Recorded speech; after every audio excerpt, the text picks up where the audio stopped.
अगले दिन जिस होटल रूम में इन्होंने यून को कैद करके रखा था, उस होटल रूम से एक बहुत बड़ा ब्रीफकेस लेके ये चारों लड़के और बाकी चारों लड़कियां भी नीचे उतरी। एक एसयूवी में ये लोग बैठे और उस ट्रॉली बैग में और कुछ बल्कि यून थी। यून को ऐसे ले जाने का सबसे बड़ा और मेन रीजन ये था ताकि वो लोग, कोई भी जो होटल के स्टाफ है या तो फिर पब्लिक में चलने वाले मेन लोग, वो लोग समझ ना पाए कि इस ट्रॉली बैग में है क्या। अगर कोई देखे तो ये समझे कि ये लोग बस चेकआउट करके जा रहे हैं और रेदर देन ऐसा कोई इशू नहीं है। बट होटल के जो भी मेन वहाँ के मैनेजर्स और बाकी सब थे, उन्होंने इनको पूछा भी था कि आप जा रहे हो, तो इन चारों लड़कों ने कहा कि नहीं, हम जा नहीं रहे हैं, हम कुछ टाइम बाद वापस आ जाएंगे, बस ये कुछ बैग्स है जो हम छोड़ने जा रहे हैं और कुछ नहीं। पास ही में स्थित एक फैक्ट्री या कारखाना जो बंद पड़ा हुआ था बहुत टाइम से, वहां इन्होंने गाड़ी रोकी। गाड़ी रोकने के बाद गाड़ी के, क्योंकि एसयूवी के बीच में जो लेग स्पेस आता है, इन्होंने वहां पे यून बिठाया था और उसको लात मारते मारते लेके जा रहे थे। और इन सब में लड़कियां भी पार्टिसिपेट कर रही थी, ना चाहते हुए भी, क्योंकि ली लड़कियों को बोल के रखा था कि अगर यून को तुम लोग हमारे कहने पर टॉर्चर नहीं करोगे तो हम तुमको टॉर्चर करेंगे जैसे हम यून को टॉर्चर कर रहे हैं। तो लड़कियों को यून की तरह टॉर्चर नहीं होना था, इसीलिए लड़कियां भी यून को टॉर्चर कर रही थी। अब जब वो फैक्ट्री में फाइनली पहुंचे, तब उन्होंने उस टाइम पे सुबह शायद 10 या 12 कुछ बज रहे होंगे सुबह के, उन्होंने एक ओमाग नाम का गेम है कोरिया में जो बहुत प्रसिद्ध है, जैसे यहाँ पे ट्रूथ एंड डेयर होता है वैसे ही वहाँ का गेम है वो। तो उन्होंने ओमाग नाम का गेम खेलना चालू, जिसमें सिर्फ डेयर था। ओमाग नाम का गेम जो भी हारता उसे बेसिकली एक डेयर दिया जाता कि तुम ये यून का फोन पकड़ो और जाओ यून को मार के आओ और इस चीज का वीडियो रिकॉर्ड करके आओ। तो बाकी सारे लोग वैसे ही करने लग गए। सुबह 12 बजे से लेकर 10 या 12 बजे से लेकर रात को 12-1 बजे तक के बीच में ये गेम पूरा चला। लास्ट बंदा जो यून को मारने के लिए गया था वो था ली। उसके बाद गया किम, जिसके बोलने पे ही यून इनके साथ आई थी। किम जब वहां पे गया तो उसने देखा कि यून हिल डुल नहीं रही है, ना वो सांसें ले रही है। तो वो भाग के गया और बाकी सबको उसने बताया कि यून शायद मर चुकी है, वो हिल डुल नहीं रही है। अब इस क्वांटम टाइम पीरियड में सबकी फट चुकी थी, और सबकी फटना मतलब उन्होंने सिर्फ ये सोचा था कि हाँ, यून के जिंदा रहते रहते हम ये सब चीज करेंगे, इतना टॉर्चर करेंगे उसको, उतना टॉर्चर करेंगे उसको, ऐसे टॉर्चर करेंगे वैसे टॉर्चर करेंगे। उसके मरने के बाद इन गधों के पास कोई प्लान ही नहीं था कि उसकी बॉडी ठिकाने कैसे लगाएंगे। एंड ऑल दो इवन जब उनको ये चीज पता चली कि यून मर चुकी है, तब सबकी फटी भी इसलिए क्योंकि इसकी डेड बॉडी ठिकाने लगाने का उन्होंने कुछ भी नहीं सोचा था। उन्होंने ये चीज सोचा ही नहीं था कि यून मर जाएगी। जिंदगी में पहली बार मेरे को वीडियो में गाली बकने का इच्छा कर रहा है, बट मैं बकूंगा नहीं। किम जब वहां पहुंचा तो किम ने देखा यून की लाश पड़ी हुई है वहां पे। बाकी लड़के लड़कियां जब भागते हुए उसकी तरफ आए, किम की तरफ, तो उन्होंने भी देखा कि यून की डेड बॉडी पड़ी हुई है वहां पे। यून के डेथ का रीजन था कार्डियक अरेस्ट, क्योंकि वो इतना ज्यादा टॉर्चर थी, मतलब टॉर्चर्ड हो रही थी, और मेन चीज उसके बॉडी में हिम्मत भी नहीं बची थी। और ऑल दो इवन अगर वो ज्यादा टाइम तक और जिंदा रहती तो हो सकता है शायद ये दरिंदे उसको और ज्यादा भयानक तरीके से टॉर्चर करते। यून की बॉडी ठिकाने लगाने के लिए इनके पास कोई आइडिया तो था नहीं, तो यून की बॉडी को लेके ये सब एसयूवी में बैठे वहीं पे लेग स्पेस में यून की बॉडी डालते हुए, इवन लास्टली जब यून मर चुकी थी इन लोग तब भी उसको लातों से मार रहे थे।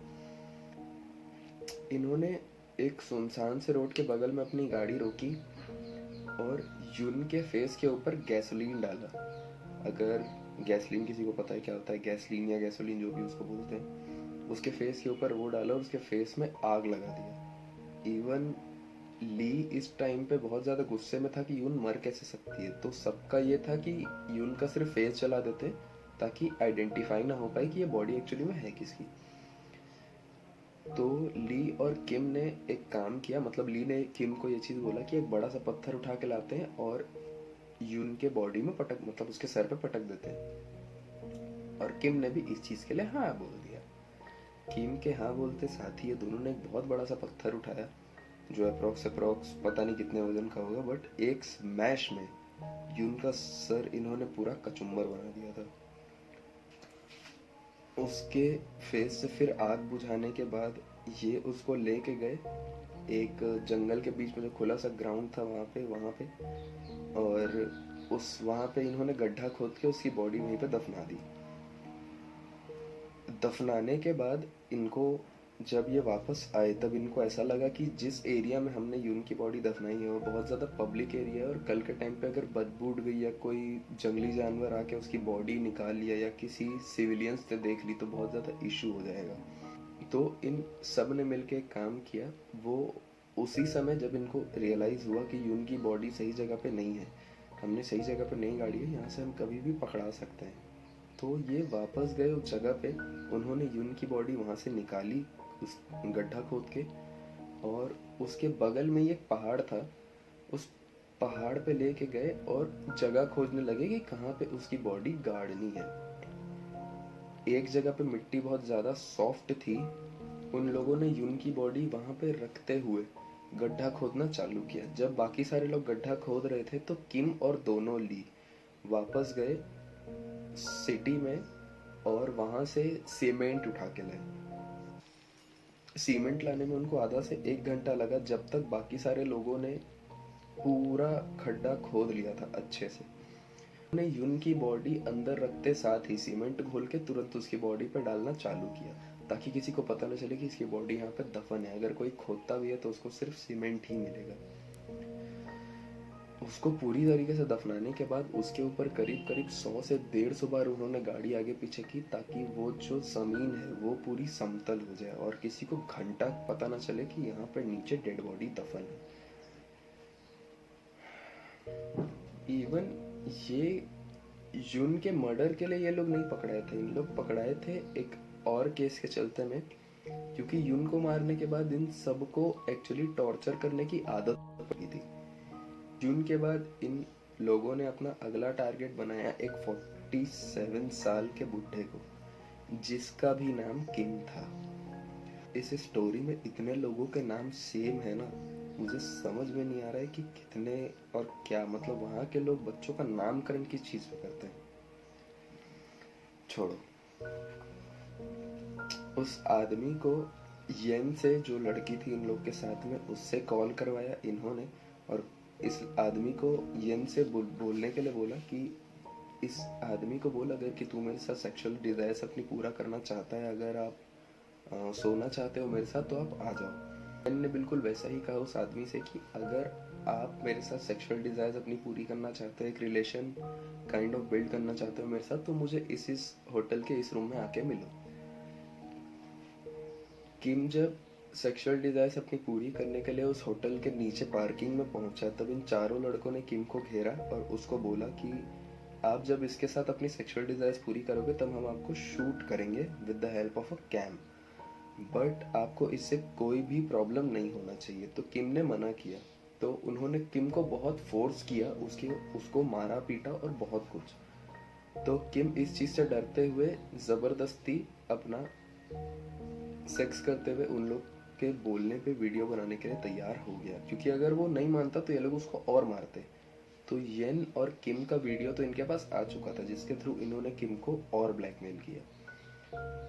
उसको सेम उसी तरीके से उन्होंने टॉर्चर करना चालू किया, अपनी एसयूवी के अंदर डाला और लेग स्पेस में जहाँ पे उन्होंने यून को डाला था उसके नीचे लेके उन्होंने उसको बहुत मारा। 47 ईयर्स का जो किम था उसको उन्होंने सिगरेट पीते हुए बहुत सारे जगहों पे उसके टोचन लगाया, ताकि बहुत सारे जगहों पे उसको टोच का सिगरेट से मतलब पूरा उन्होंने उसके बॉडी के ऊपर बुझाया ताकि वो उनको सिर्फ अपने एटीएम का पासवर्ड दे दो, बट बुड्ढे ने अपने एटीएम का पासवर्ड नहीं दिया। जैसे ही उस बुड्ढे को एक मौका मिला उनकी एसयूवी से भागने का, उसने ली को धक्का देते हुए बहुत स्पीड में भागना शुरू किया। ली इस टाइम पे इतना गुस्से में आ चुका था कि ली ने बगल में पड़ा हुआ एक फ्लावर वास उठाते हुए उसके पीछे दौड़ना चालू किया और बाकी जो तीनों लड़के थे उन्होंने अपनी एसयूवी में, जिसके अंदर उन्होंने यून को और इस आदमी को टॉर्चर किया था, उसके साथ ये लोग भागे। जैसे ही ली को वो आदमी थोड़ा आगे जाते साथ ही पकड़ में आ चुका था, वो भी मेन चौक में, ली ने उसके सर के ऊपर वो फ्लावर का वास फोड़ दिया और इतनी गंदी तरीके से फोड़ा कि उसका सर आधा स्मैश्ड अप हो चुका था। इसके बाद भी वो आदमी जिंदा था। उन्होंने वापस से इसको एसयूवी में खींचा और इससे मार मार के पूछने लग गए। जब लास्टली वो आदमी मर गया तो इन चारों की फिर से इतनी गंदी फटी। और इस बार क्योंकि वहाँ पे मेन चौक में, मतलब कोरिया में हर जगह पे सीसीटीवी कैमरा फुटेजेस बहुत सारी है, तो जाहिर सी बात है इनको पता था कि ये लोग पकड़े तो जाएंगे ही एक ना एक दिन। 47 ईयर्स ओल्ड किम की बॉडी अपनी एसयूवी में डाल के छोड़ के अपने घर वापस चले गए। 2 या 3 दिन बाद इन सबको पकड़ लिया गया और इन सब ने ये चीज़ एडमिट किया वहाँ पे कि हमने इसको तो मारा ही है, हमने एक और मर्डर किया है यून का, जिसकी बॉडी हमने यहाँ यहाँ पे ऐसे ऐसे गाड़ के रखी है। जब पुलिस वाले वहाँ जाके यून की बॉडी उठा के लाए, वो डेट था 25 अप्रैल जब इन्होंने यून को मारा था, और 27 अप्रैल जब इन्होंने उस 47 ईयर्स ओल्ड किम की जान ली थी। और इन लोग पकड़ाए हैं 30 अप्रैल या 1 मई के बीच में कहीं। 4 अगस्त 2014 तक इन लोग की कोर्ट में सुनवाइयाँ चली, क्योंकि सारे जो सबूत थे वो इनके अगेंस्ट में थे, बट ये लोग को लॉ से खेलना बहुत अच्छी तरीके से आता था। इन्होंने इसी का फ़ायदा उठाते हुए कोर्ट का जो भी जजमेंट था वो इतना डिले करवा दिया, 3-4 महीने, कि सबको अब ऐसा लग रहा था कि शायद इस केस के ऊपर अब इन तीनों को, मतलब इन सबको बाइज्जत बरी होना पड़ेगा। बट वो बोलते हैं ना एक चीज़, ऊपर वाले के घर में देर है अंधेर नहीं। इस केस का जो जज था उसके रिटायरमेंट का टाइम बहुत करीब आ रहा था और उसने ये सब चीज़ देखते हुए इन चारों को एक बहुत ही कड़ी सज़ा सुनाई, जिसमें जो किम, जो एक मेन एज अ विलन अगर मैं जिसको बोलूँ, क्योंकि सब लड़कियों की और सब लड़कों की लाइफ रूइन करने में सिर्फ इकलौते किम का ही हाथ था, क्योंकि ये सब प्लान उसी का था। किम ने पुलिस को और जज के सामने ये स्टेटमेंट दिया कि इन सब लोगों ने मुझे बहुत गंदा ब्लैकमेल किया था ये सब काम करने के लिए, और मैं ना चाहते हुए भी ये सब चीज़ मुझे करना पड़ा। किम ने जब ये सब चीज़ जज के और सारे पुलिस वालों के सामने कहा तो किम को सिर्फ 6 साल की सज़ा हुई, जिसमें वो 6 महीने बाद बेल पे बाहर आ गया था। और इन तीनों को और बाकी के इन तीनों लड़कों को, ली जो 24 वर्षीय था, दूसरा ली जो 25 वर्षीय था, और होंगी जो 23 वर्षीय था, इन तीनों को करीब करीब 20 से 30 साल की सज़ा हुई। और उन चारों लड़कियों को इन सब का साथ देने के चक्कर में 10-10 साल की सज़ा हुई, जो बाद में घट के बहुत कम हो चुकी थी। 3 साल बाद ये लोग भी बाहर आ गए थे और बेल पे तो ये लोग भी 6 महीने बाद बाहर आ चुके थे और 3 साल बाद इन लोगों की सज़ा खत्म हो गई थी। 6 साल बाद फाइनली किम की भी सज़ा खत्म हो गई 2020 तक। बेल पे तो वो 6 महीने से बाहर आ चुका था। अब ये जो तीनों लड़के हैं बाकी के, ये बचे हुए अभी भी कोरिया जेल में अपना बाकी का समय काट रहे हैं, या तो फिर शायद इनको भी बेल मिल गई है। इस चीज़ का कोई ठोस एविडेंस है नहीं हमारे पास कि ये लोग अभी भी जेल में हैं, कि छूट चुके हैं, बेल पे बाहर आ चुके हैं, या तो किसी और को अपने बलि का बकरा बनाए हैं, कि क्या किए हैं पता नहीं। बट फॉर नाउ ये केस यहीं पे ख़त्म होता है। और अब अगर इस केस के बारे में मैं कुछ कहूँ तो एक चीज़ मैं आप सब लोग को कहना चाहता हूँ, जो मैं हमेशा से, जो मेरे नियरेस्ट वन है, मैं उनको हमेशा से ही बोलता हूँ, किसी भी इंसान पे ज़रूरत से ज़्यादा भरोसा हमारे खुद के लिए बहुत हानिकारक होता है। भरोसा उतना ही करना चाहिए सामने वाले के ऊपर जितना फ़ायदेमंद हो, रेदर देन अगर तुम सामने वाले को जानते नहीं हो तो उसके साथ कहीं पे भी मत जाओ, क्योंकि ये केस हमको यही सिखाता है कि हमें ब्लाइंडली किसी के भी ऊपर ट्रस्ट नहीं करना चाहिए। तो होपफुली आपको बहुत अच्छा लगा होगा ये केस। अगर आपको अच्छा लगा तो आपको पता है आप क्या करना है। एक चीज़ गाइज, अगर आपको चाहिए कि मैं आपकी कोई फेवरेट स्टोरी सुनाऊं, या तो फिर मतलब कोई ट्रू क्राइम डॉक्यूमेंट्री या तो कोई हॉरर स्टोरी भी अगर आपको पसंद है और आपको चाहिए कि मैं उसको सुनाऊं, तो प्लीज़ आप मुझे बता सकते हैं, बोल सकते हैं उसको सुनाने के लिए, और मैं वो चीज़ सुनाऊंगा बहुत अच्छे से। तो थैंक यू।